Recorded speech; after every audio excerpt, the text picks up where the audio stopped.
இவ்வுலகில் மிக கஷ்டமான ஒன்று என்ன தெரியுமா?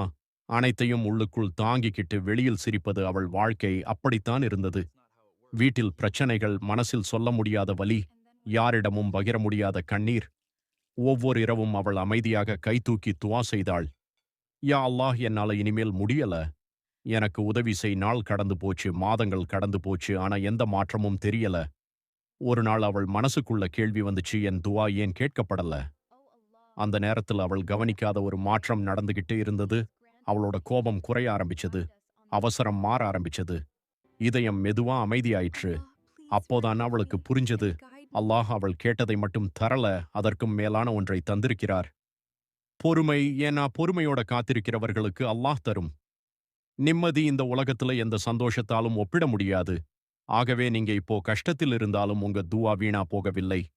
அல்லாஹ் கேட்கிறார். அவர் தாமதிப்பது உங்களுக்கு சிறந்ததை கொடுக்கத்தான். பொறுமையோடு இருங்கள். நிச்சயமாக நல்லது வரும் இன்ஷா அல்லாஹ்.